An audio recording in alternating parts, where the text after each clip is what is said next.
Hey everyone, Tauseef Hameed here. Welcome to Legal Phoenix. Contract की lecture series को continue करते हुए आज हम कंसिडरेशन की बात करें. What consideration is and how much it mean in a contract, in the formation of a contract. अगर हम बात करेंगे कंसिडरेशन की, सबसे पहले इसकी बेसिक चीज़ें जानने की कोशिश करेंगे. तो पहली बात यह है कि a contract without consideration is void as per section 25 of Indian Contract Act. Consideration है क्या basically? Consideration is the price which we pay, which the parties pay in a contract. It's a price paid by the parties in a contract. अगर हम इसको generally define करें तो consideration is actually something in return. कि अगर हम किसी person को कुछ दे रहे हैं यहाँ पे, या किसी से कोई चीज़ ले रहे हैं, खरीद रहे हैं, तो उसको हम वापस में क्या दे रहे हैं?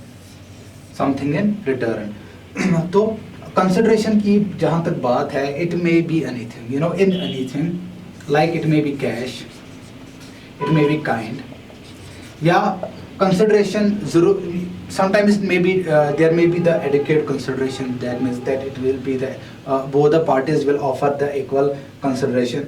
जितना फॉर अगर कोई बंदा हाउस बेच रहा है और उसको जो कंसिडरेशन मिल रही है, जो ये कॉस्ट कर रहा है, उतनी ही कंसिडरेशन जो है उसको फॉर 30 लाख रुपीस उसको मिल रही है, तो इट कैन बी एडुकेट. या sometimes the consideration may be inadequate as well. So in both the times, whether it's adequate, whether it's inadequate, whether it's a cash, whether it's a kind, it is always a valid consideration. So there is no such bar कि ये cash में होना चाहिए या kind में होना चाहिए या एडुकेट होना या इनएडुकेट होना, कुछ भी चलेगा यहाँ पे. whether you are paying cash, whether you are giving any kind of anything in kind, or whether आप educate consideration पे कर रहे हो या अगर आप inadequate consideration पे कर रहे हो, तो वो हर at each time it's a valid consideration. inadequate for example, यहाँ पे आप हाउस जो है वो कोई बेच रहा है, सेल कर रहा है, लेकिन उसको कंसिडरेशन में फॉर एग्जाम्पल खाली 2 लाख रुपीस मिल रहे हैं, जबकि हाउस जो है वो कॉस्ट कर रहा है 30 लाख रुपीस. ये जो 2 लाख रुपीस भी है ना, ये भी वैलिड कंसिडरेशन है. It will be considered as a valid contract. ये ज़रूरी नहीं है कि इसमें 30 लाख ही मिलने चाहिए. अगर कोई person as per agreement, as per contract उसको 2 लाख ही दे रहा है बट कंसिडरेशन दे रहा है, तो इट्स अ वैलिड कंसिडरेशन. खाली एक रिक्वायरमेंट यहाँ पे है, जो भी हम कंसिडरेशन पे कर रहे हैं वो हमेशा लॉफुल होनी चाहिए. It must not B forbidden by the law, या ये इमोरल नहीं होनी चाहिए. ये है कि must not be against the public policy.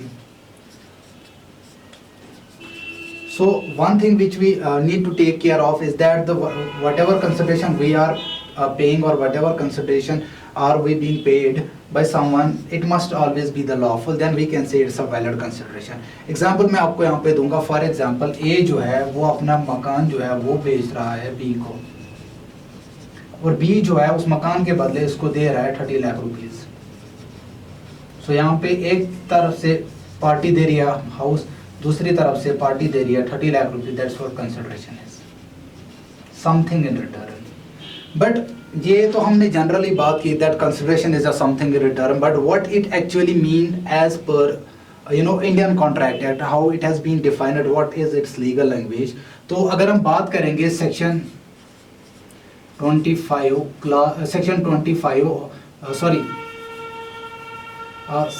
Section 2 clause D of the Indian Contract Act, what it says, अगर मैं यहाँ पे लैंग्वेज पहले पढ़ूँ, that when at the desire of the promisor, the promisee or any other person has done or abstained from doing, or does or abstains from doing, promises to do or abstain from doing something, such act or abstinence is called consideration of the promise.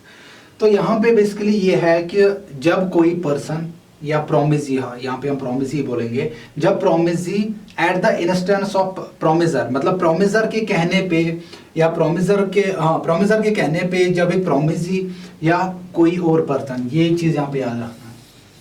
हम इसको इलॉबरेटिवली discuss करेंगे यहाँ पे कि how any other person can also does an act, लेकिन in a contract even if is a stranger, ये हम आगे जाके बात करेंगे। लेकिन आप यहाँ पे ये याद रखना, अगर प्रोमिसी या at the instance of promisor या कोई और पर्सन जो है वो कोई एक्ट उसने किया होगा या एक्ट नहीं किया होगा eight the instance of promisor, यहाँ पे दोनों चीजें आती है, एक एक्ट करना और ओमिशन एज वेल।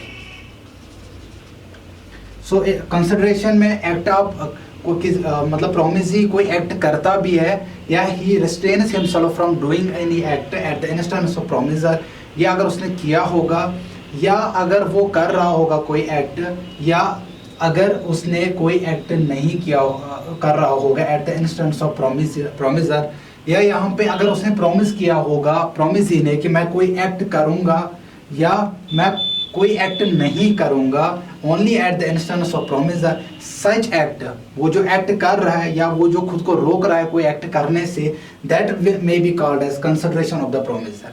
यहाँ पे जो तीन चीजें मैंने अंडरलाइन करके रखी है, that is done or abstain from doing, does or abstains from doing, promises to do or to abstain from doing. बात ये है कि as per Indian contract act section 2 clause D, उसकी डेफिनेशन अगर हम इसको इंटरप्रेट ऐसे करेंगे, that means that in India the consideration might be in past, it may be in present consideration or it may be the future consideration as well।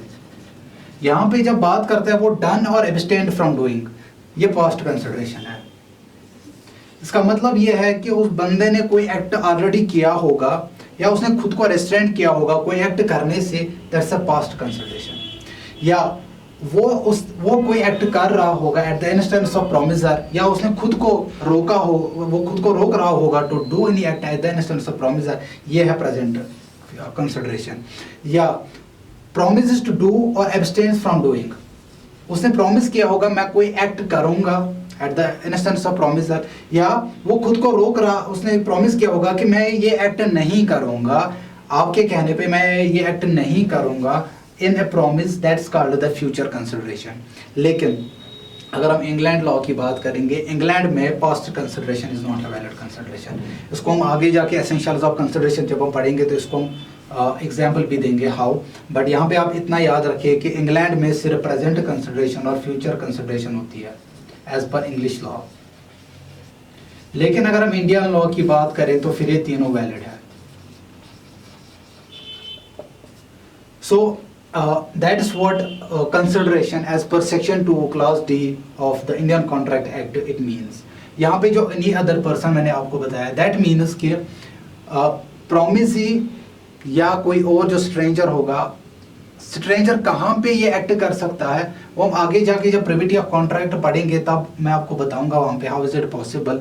Essential of elements में जब हम बात करेंगे तो तब मैं आपको ये essentials of the India consideration तब हम इसको हम इलॉक्रेटिवली बात करें। बट यहाँ पे आप डेफिनेशन में इतना याद रखिए, जब एक प्रोमिसी या कोई और पर्सन कोई एक्ट करता है या खुद को कोई एक्ट करने से रोकता है या उसने कोई एक्ट किया होता है या खुद को उसने रोका होगा कोई एक्ट करने से पास्ट में, या उसने प्रॉमिस किया होगा मैं कोई एक्ट करूंगा या I will restrain myself from doing any act, that's such act or omission और you know that's what it is we call as a consideration of a promise.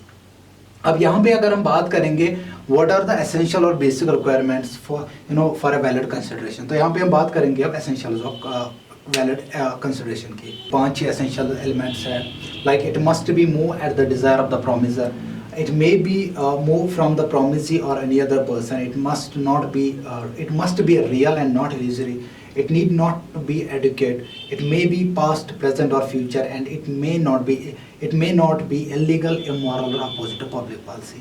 अब अगर हम एक एक करके इनको देखने की कोशिश करेंगे कि ये एक्चुअली है क्या। पहला एसेंशियल एलिमेंट जो है that it must B move at the desire of the promisor. Simple meaning ये है कि दैट जब भी हम कंसिडरेशन किसी को पे करें वो वैलिड कंसिडरेशन तभी कहेंगे या उस वैलिड कंसिडरेशन के लिए हम कल को किसी पर्सन को तभी सू कर सकते हैं अगर हमने वो कंसिडरेशन दी होगी at the instance of the promisor या at the desire of the promisor. अगर हमें प्रोमिसर ने ऑफर किया होगा या अगर हम प्रोमिसर हमें कह रहा है कि मैं आपको ये चीज़ दूंगा आप मुझे इतने दो, और उसी को अगर हम वो कंसिडरेशन पे कर रहे हैं, दैट मीन्स कि हम वो कंसिडरेशन पे कर रहे हैं एट द इंस्टेंस या एट द डिजायर, प्रोमिसर के कहने पे हमें देनी है कंसिडरेशन, तब जाके उस टाइम पे हम वो कंसिडरेशन क्लेम भी कर सकते हैं और वो हमारे लिए वैलिड कंसिडरेशन भी है। आपको मैं एग्जांपल दूंगा। फॉर एग्जांपल ए जो है उसकी कार जो है वो बाहर है, बाहर पार्क की हुई है। अब बी जो है वो इनकी कार जो है वॉश कर रहा है, without letting the promisor know और without letting the owner of the car know, इनको कहने के बगैर वो उनकी गाड़ी जो है वो वॉश कर रहे हैं। तो हम उस टाइम पे ये कह सकते हैं that B has not rendered the valid service. B की जो कंसिडर यहाँ पे सर्विस है that won't be considered as a consideration because B ने यहाँ पे B has not rendered his services at the desire or at the instance of A, but without letting A know that वो उनकी car जो है वो wash कर रहा है, उन्होंने उसके कहने के बगैर ही वो ऐसा किया है। तो at that point of time we can say that the consideration has not been moved at the desire of the promisor. So यहाँ पे शॉर्ट में यही है कि जब भी हम किसी को कंसिडरेशन पे कर रहे हैं, it must be at the desire और at the instance of the promisor. अब जो सेकंड इलस्ट्रेशन एसेंशियल एलिमेंट की बात है तो वो है that it may B moved from the promisee और एनी अदर पर्सन। यहाँ पे बात यह है कि इंग्लिश लॉ और इंडियन लॉ में यहाँ पे एक डिफरेंस है। इंग्लिश लॉ में इतना ही है that consideration must be moved from the promisee only. जो प्रोमिसी है कॉन्ट्रैक्ट में, खाली उसी की तरफ से पेमेंट ये कंसिडरेशन आनी चाहिए। Any other person, we can say stranger can not a consideration cannot be moved from the stranger or any other person as per the English law. But as per Indian law, both the promisee as well as any other person, the consideration can be moved from both the persons, from promisee or any other person as per Indian law. एक example मैं आपको दूंगा। For example ए जो है उसने B को घड़ी दी है, अपनी वॉच जो है वो बेच दी, किसको? बी को। अब लेकिन यहाँ पे जो सी है वो बी को पे कर रहा है, ये जो वॉच इन्होंने बी को दी है, बट सी वो जो घड़ी है वो पे कर रहा है 1000 रुपीज। हालांकि प्रोमिसी यहाँ पे बी है लेकिन पे किसने किया है? सी। तो यहाँ पे हम कह सकते हैं that consideration has moved from any other person. तो इंग्लिश लॉ में ये जो कंसिडरेशन है ये वैलिड कंसिडरेशन नहीं है क्योंकि ये प्रोमिसी की तरफ से नहीं आई है। But as per Indian law ये भी कर सकता है, ये एनी अदर पर्सन भी कर सकता है। So that is what we call in Indian law it's a valid consideration. ये एनी अदर पर्सन की जो बात है it acts as an exception in a privity of a contract. Privity of contract को आप आगे जाके पढ़ेंगे, ये उसमें एक एज एन एक्सेप्शन है। ये कहाँ पे है और कैसे एनी अदर पर्सन या स्ट्रेंजर भी एक कॉन्ट्रैक्ट में जो कंसिडरेशन पे कर सकता है, हम आगे जाके बात करेंगे। लेकिन अभी आप इतना याद रखो कि ये कंसिडरेशन जो है in order to be valid consideration can be moved from the promisee as well as any other person, that's जिसको हम स्ट्रेंजर भी कहते हैं। एग्जाम्पल जैसे मैंने आपको दी यहाँ पे, that's as per Indian law it's a valid consideration. इसमें एक केस लॉ है चनाया वर्सेस रामाया। चनाया वर्सेस रामाया। एक ओल्ड लेडी होती है, वो अपनी इस्टेट जो है, जो उसकी प्रॉपर्टी होती है, वो अपनी बेटी को देती है। एट द कंडीशन उसको रखती है कि आप मेरी इस्टेट रख लो, बट इसके बदले में आप पर मंथ मुझे 635 जो है रुपीज़, ये आप मेरी माँ, जो इसकी माँ है, यहाँ पे जो फॉर एग्जाम्पल जो ओल्ड लेडी होती है वो कहती है, जो ओल्ड लेडी की ये अपनी बेटी को इस्टेट देती है, बट विद द कंडीशन कि आप 635 रुपीज़ पे करोगे, जो ये ओल्ड लेडी की माँ होती है, जो इस केस में प्लेंटिफ होती है, कि आप इसको जो है वो पे करोगे 635। दैट मीन्स कि ये जो लड़की है जिसको ये स्टेट मिल रहा है, इसको 635 रुपीज पे करने थे per month towards her grand mother, in short, जो कि प्लेंटिफ है इस केस में। लेकिन ये फेल होती है दैट ये जो लड़की है जिसको स्टेट मिलता है, शी डज नॉट पे और she fails to pay rupees 635 towards her grandmother. तो यहाँ पे जो कोर्ट ने हेल्ड किया है दैट जो प्लेंटिफ ने एक्शन लाया है against the defendant, the court has held it liable. Defendant को यहाँ पे लायबल करार दिया गया है as per Indian contract act का जो कंसिडरेशन की जो एसेंशियल एलिमेंट है that it may B move from the promisee और एनी अदर पर्सन। सो इसको हम फिर भी प्रिविटी ऑफ कॉन्ट्रैक्ट में बात करेंगे, एलॉबरेटिवली डिस्कस करेंगे, बट अभी आप इतना याद रखिए। अब जब अगर हम थर्ड एसेंशियल एलिमेंट की बात करें that it must be real and not illusory, इसका मतलब ये है कि कंसिडरेशन ऐसी होनी चाहिए कॉन्ट्रैक्ट में which is possible to perform. Real का मतलब ये है which is possible to perform, it must not be illusory. ऐसा चीज नहीं होना चाहिए जो हम नहीं पे कर सकते या जो चीज हम नहीं कर सकते, जिस चीज की हम सर्विस रेंडर नहीं कर सकते, वैसी कंसिडरेशन देन इनवैलिड कंसिडरेशन है। It must always be valid, real, which is possible to perform. For example, यहाँ पे illusory की अगर हम बात करेंगे कब consideration जो है उसको हम illusory कह सकते हैं। For example, A जो है, A promise कर रहा है B को कि आप मुझे 1000 रुपीज दो, और जब आपका ग्रैंडफादर है इनकेस अगर उसको कल को डेथ हुई तो मैं उसकी डेड बॉडी में जान लाऊंगा कि मैं उसको जिंदा करूंगा। फॉर एग्जाम्पल, इन शॉर्ट ये है।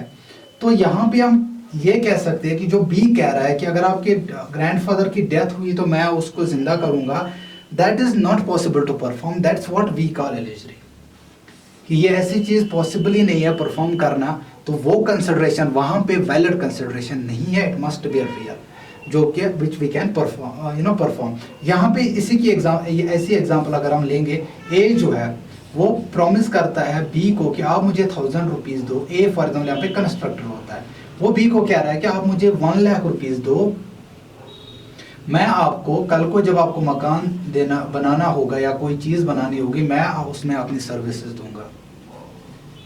This is something which is possible to perform, we can say such consideration is a real consideration. अब अगर हम फोर्थ पॉइंट की बात करें that it must not be adequate, मैंने आपको पहले ही बताया था consideration can be anything, it may be kind, it may be in cash. और यहाँ पे ये भी है कि ये ज़रूरी नहीं है कि वैलिड कंसिडरेशन जो है वो इक्वल होनी चाहिए, मतलब जैसे जितना आपको प्रोमिसर जो है आपके लिए सर्विस दे रहा है या आपको जितने वैल्यू की चीज़ दे रहा है आप उसको अपोजिट में उतनी ही वैल्यू दो, दैट्स नॉट नेसेसरी। यहाँ पे इतना है कि आपको बस कंसिडरेशन देनी है, it may be anything. For example, adequate का मतलब यहाँ पे इक्वल, कि जो सर्विस आपको प्रोमिसर पे कर रहा है आप उसी सर्विस के अकॉर्डिंगली, उसी सर्विस के इक्वल आप अपनी सर्विस दो या आप अपनी कंसिडरेशन दो, ये ज़रूरी नहीं है as per the Indian contract act. So अगर फॉर एग्जांपल यहाँ पे ए जो है वो अपनी साइकिल बी को बेच रहा है, अपनी साइकिल बी को बेच रहा है, से फॉर एग्जांपल साइकिल की जो वैल्यू है वो 5000 है, लेकिन ये बी को दे रहा है only for 1000, that's the valid consideration, दो इट्स नॉट एडिक्वेट कंसिडरेशन। यहाँ पे जो साइकिल दी जा रही है उसकी 5000 वैल्यू है, यहाँ पे जो कंसिडरेशन बी की तरफ से आ रहा है, प्रोमिसर की तरफ से आ रहा है, वो है खाली 1000 रुपीज। दो यहाँ पे ये एडुकेट कंसिडरेशन नहीं है, but as per Indian contract act it's a valid consideration, and though it's not adequate but it is a valid consideration. So this is one of the essential element of the valid consideration. अब अगर हम point 5 की बात करें that it may be past, present और future, यहाँ पे एक और डिफरेंस है in English law and the Indian law. अगर हम इंडियन लॉ की बात, इंग्लिश लॉ की बात करें तो इंग्लिश लॉ में पास्ट कंसिडरेशन कोई कंसिडरेशन वैल्यू नहीं रखती है। There is no concept of past consideration in the English law, it's only present और फ्यूचर कंसिडरेशन। लेकिन अब अगर हम इंडियन कॉन्ट्रैक्ट एक्ट की बात करें तो उसमें जो एक डेफिनेशन जो है as per section 2 clause D की डेफिनेशन जो है उसमें ये भी क्या है, उसमें वो कह रहा है जो हमने अभी पढ़ा था दैट कंसिडरेशन में बी पास्ट, जहाँ पे वो कह रहा है कि when the promisee has on the at the instance of promiser has done or abstained from doing, वो पास्ट कंसिडरेशन में आता है, और डज और abstains from doing वो प्रेजेंट कंसिडरेशन में आता है, और promises to do और to abstain from doing वो future consideration में आता है। यहाँ पे हम ये कह सकते हैं कि इंडियन कॉन्ट्रैक्ट एक्ट में कंसिडरेशन जो है वो पास्ट भी हो सकती है, प्रेजेंट भी हो सकती है, फ्यूचर भी हो सकती है। That's another difference between English law and the Indian law।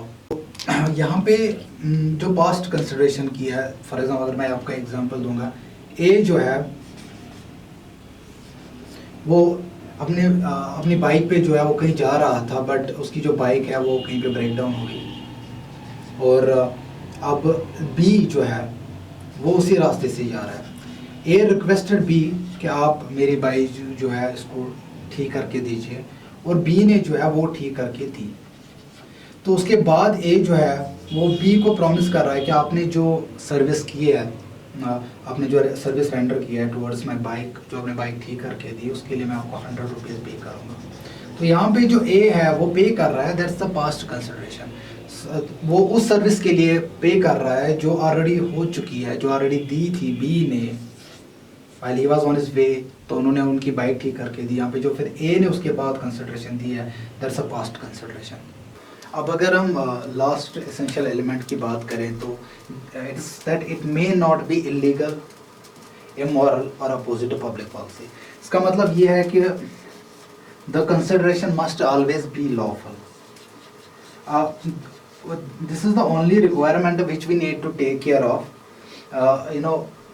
हमने इससे पहले बात की थी, कंसिडरेशन में be anything, it may be cash, it may be kind, और it's not necessary that it must be adequate, ये कुछ भी हो सकता है, but it is necessary that it must B lawful. It should not be illegal, it should not be forbidden by the law, और it should not be opposite to public policy, like ये it's trade of drugs like something, या यहाँ पे जो है बहुत सारी states जो है वो ड्राई स्टेट्स होती है जहाँ पे अल्कोहल जो है या लिकर जो है वो बैन होता है। In case there was a trade of contract of liquor, वहाँ पे वो कह सकते हैं कि जो कंसिडरेशन है वो इलीगल है। So these are some essential elements which make in, अगर ये एक कंसिडरेशन में जो है सारी चीज़ें फुलफिल होती है तो we can say that the consideration is the valid consideration in when it comes to the formation of a contract, which is one of the basic element of the contract. So अब अगर हम बात करें that, हमने चूंकि बात की that पहले स्टार्टिंग में मैंने बोला था that without consideration a contract is void as per section 25, but there are certain exceptions which make a contract a valid contract even without consideration। वो इंशाल्लाह नेक्स्ट वीडियो में जो है बात करेंगे उन एक्सेप्शंस की, एक्सेप्शंस ऑफ कॉन्ट्रैक्ट। इंशाल्लाह पार्ट 10 जो आएगा उसमें हम ये कौन कौन सा मतलब जो बेसिक रूल के जो एक्सेप्शंस है कि when contract without consideration can be a valid consideration, वो एक्सेप्शंस की बात करेंगे नेक्स्ट वीडियो में। Till then goodbye and kindly subscribe our channel, support us and do press the bell icon so that you will get the latest notification of each and every video. Kindly share and like the video as well. Thank you so much.